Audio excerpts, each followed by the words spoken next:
L'alimentation, c'est un sujet vaste qui intéresse beaucoup de monde. Il y a plein de trucs sur plein de plats, plein de diètes, plein de recettes différentes. J'ai eu quand même pas mal un parcours lié à l'alimentation ces derniers temps où mon alimentation a été pas mal modifiée.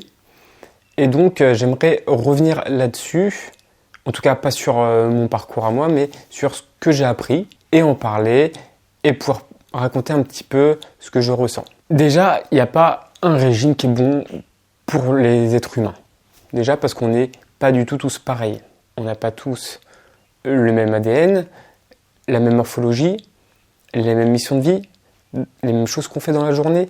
Donc, il n'y a pas une recette miracle.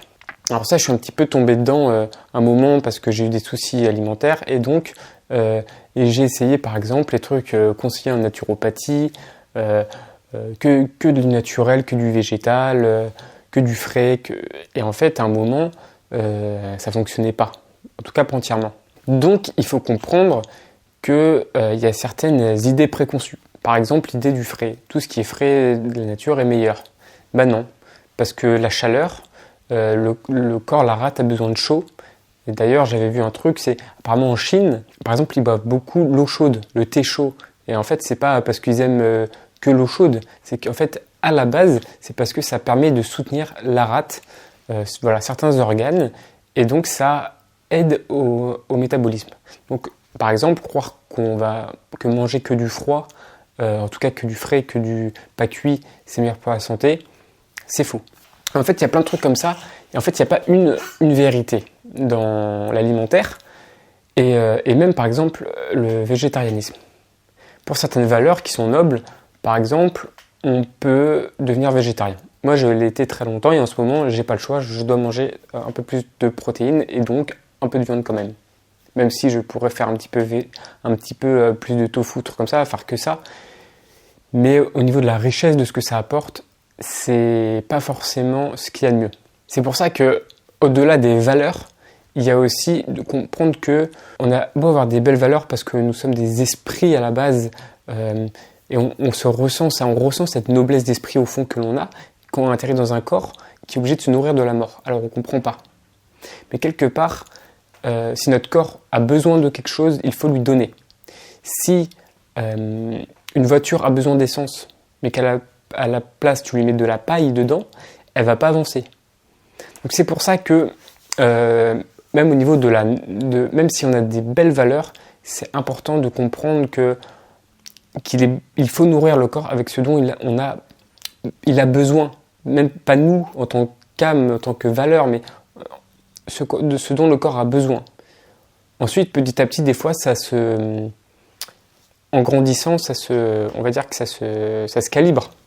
Mais quand même, si on ressent, par exemple, que certaines fois, on doit un peu pallier sur certaines valeurs pour notre corps, c'est quand même important. Donc, voilà, il faut comprendre que dans l'alimentation, sur Terre, il n'y a pas de bien ou de mal. Il n'y a pas de bon ou de mauvaise diète.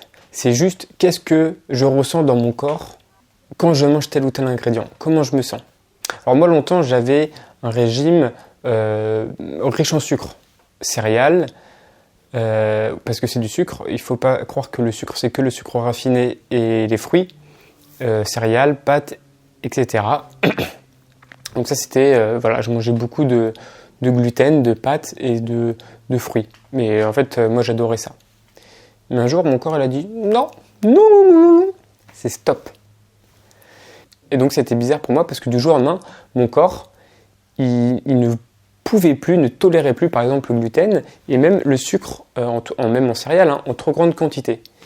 Et je comprenais pas. Je me disais, mais c'est bizarre. Ouais. Je pense que mon corps s'est aligné à une fréquence, c'est-à-dire que vu qu'il recherchait de la paix et que le sucre est un excitant, c'est comme une drogue, on va dire. À un moment, il a décidé qu'il n'en voulait plus. En tout cas, c'est ce que je pense, c'est ma théorie. Et donc, il s'est dit, non, ça c'est trop. J'ai besoin de redescendre, de me calmer, de trouver plus de paix. Et ça, il ne pouvait pas le trouver avec un régime trop fort en sucre. Donc, il a dit, on arrête les sucres et on va passer à autre chose. C'est pour ça qu'aujourd'hui, maintenant, je suis dans un régime à peu près cétogène. C'est-à-dire que c'est beaucoup de légumes, un peu de viande, en tout cas de protéines, œufs, machin truc, et peu de sucre à côté aussi, soit du sucre en céréales complètes, soit des fruits ou du sirop ou trucs comme ça. Bon, en gros, mon régime, moi, c'est ce qu'on appelle le régime FODMAP, anti-inflammatoire et tout en ce moment. En fait, mon corps, il est même passé sur un autre stade, il est passé sur une alimentation consciente. Avant, je mangeais toujours les mêmes trucs, ça passait tout le temps, en tout cas, j'avais l'impression que ça passait, et donc, je me posais pas de questions. Mais aujourd'hui, mon corps me dit non. Maintenant, tu as une alimentation consciente, donc tu vas devoir peser, tu vas devoir faire attention à chaque conséquence qu'ont les ingrédients sur toi et sur ton corps. Qu'est-ce que tu ressens? Et donc, il s'est mis, ou en tout cas, j'en ai pris conscience. Je ne sais pas si avant je le voyais pas ou si maintenant c'est plus fort, c'est peut-être même les deux. Je me suis rendu compte qu'en fait, mon corps avait plein de symptômes en fonction de ce que je mangeais. Comme si c'était une sorte de radar à alimentation. Par exemple, le sucre qui a été la première chose dont j'ai dû m'en rendre compte, parce qu'en fait, sachant que j'avais l'habitude de manger du sucre, quand j'en mangeais, je ne comprenais pas. J'avais des grosses crises d'angoisse, ça allait pas. Mais qu'est-ce qui se passe? Ben voilà. En fait, mon corps, déjà quand j'en prenais trop, qu'est-ce qu'il faisait? Angoisse, un peu paranoïa, hein, et des fois un peu l'impression d'être sous coke, donc hyper éveil, hein, c'est un symptôme quoi. Et donc, après j'ai une hypersensibilité. Pour tout le monde, ça serait pas comme ça, mais voilà. En fait, ça faisait même des douleurs à la tête, et de ça, maintenant, je ressens quand je mange, en écoutant mon corps, en me plaçant dans le corps, de quoi tu as besoin. Et en fait, je vais même ressentir ce qu'il est capable d'absorber avec cette phrase inconsciente ou consciente, ou je ne sais pas comment expliquer, mais de qu'est-ce que tu es capable d'absorber. Je vais ressentir la quantité qu'il est capable d'absorber en sucre. Quand je mange, par exemple, de la céréale ou des fruits. Et quand je sens que la quantité est trop grosse, d'un coup, je vais ressentir des symptômes, une barre au front, une douleur au front. Et là, ce symptôme, c'est mon indicateur. Je me dis, si je dépasse ce stade, après, c'est les symptômes d'anxiété, c'est les symptômes de stress, de cocaïne, de trucs. Donc surtout, là, tu t'arrêtes. Tu prends pas plus que ça. Donc mon corps, il connaît la quantité exacte à travers des symptômes. Un peu comme un radar. En fait, il sait ce dont il a besoin et il gère l'équilibre. Pareil, quand il mange trop de gras, le gras, c'est lourd. Et ben moi je me sens lourd, genre mais avant, genre je me sers l'assiette, si elle est trop grasse pour moi, en tout cas en fonction de mes besoins, mon corps il se ferme, c'est trop lourd, c'est lourd. Et après la digestion elle est lourde. Ensuite il y a d'autres trucs, quand je mange trop d'eau, quand c'est trop riche en eau, c'est pour ça que d'ailleurs je peux pas forcément manger que de la protéine végétale parce que j'ai essayé un moment haricots verts, tofu et tout. Le problème c'est que j'ai ressenti que c'était pas assez lourd pour mon corps et qu'à un moment, moi, mon corps, s'il absorbe trop d'eau, il y a un sentiment de vide. Un sentiment de vide, il me manque un truc, il va dire. Il a besoin de mastiquer un petit peu, de travailler. Et cette sensation de vide, je sais que là, va falloir que je mange un peu plus compact. Ça va être un peu plus de viande, un petit peu plus de noix ou trucs comme ça. Pareil, sachant que le sucre, pour moi, c'est devenu un sujet sensible, des fois, j'ai tendance à l'éviter.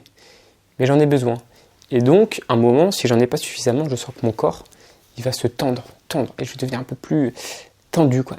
Là, je sens que j'ai besoin de sucre. Donc, mon corps, il développe des symptômes. Au début, parfois, on les connaît pas beaucoup. Et donc, moi, comment j'ai appris à comprendre ces symptômes? Juste en les observant et en questionnant mon corps. Pourquoi tu ressens ça? Et après, je laissais un petit peu travailler ça.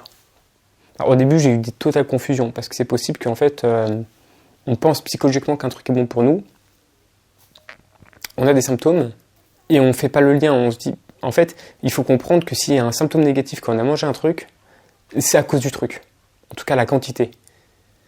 Moi, des fois, je me disais, par exemple, tiens, j'ai des douleurs au ventre, je vais manger de l'ail et de l'oignon, ça va me purifier. J'en mangeais, et le lendemain, paranoïa, anxiété, horrible, parce que je peux pas non plus, il y a certains trucs que je peux pas non plus, genre l'ail, l'oignon et le poireau, c'est des trucs, ça me déglingue, comme le gluten et le lactose, ça me déglingue de l'intérieur. Et en fait, une fois, je pensais que c'était bon parce que je pensais au début que j'avais des parasites à cause de problèmes de ventre et à cause de toutes ces malcompréhensions, et je me mange de l'ail et le lendemain, hyper mal, et je me dis, mais je comprends pas, et puis hop, j'aurais tendance à en reprendre. Mais non, non, en fait non. plus si quelque chose que tu prends, c'est que t'as mal, c'est pas que c'est pas le...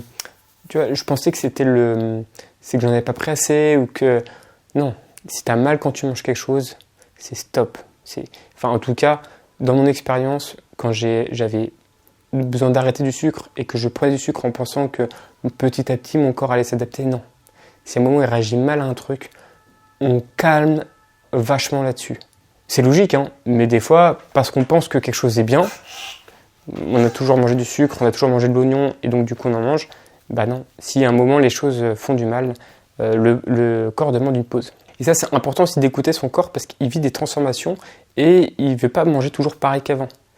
Et je vois les gens qui s'accrochent en fait, parce que du coup, maintenant que je suis dans un régime assez strict et anti-inflammatoire et tout, j'ai pu voir autour de moi des histoires ou des gens vraiment qui s'accrochent en fait à leur ancienne alimentation et qui vont tout faire pour avoir l'ancienne alimentation. Alors ils vont prendre des compléments alimentaires, ou alors ils vont les subir, leur ballonnement, leurs trucs. Ton corps il demande un truc et tu lui donnes pas ce dont il a besoin, tu lui donnes ce dont il ne veut plus. Suis ton corps. Et en fait, c'est ça. Il faut aussi arriver à écouter son corps au-delà de ce que veut la tête. C'est pour ça que les symptômes servent à ça. Le symptôme sert à comprendre ce dont j'ai besoin. Alors aujourd'hui, moi je trouve ça intéressant parce que je mange beaucoup de légumes, un peu de protéines, et les fruits un peu de baies, de trucs comme ça. Et le pain, ça va être du pain complet en petite quantité.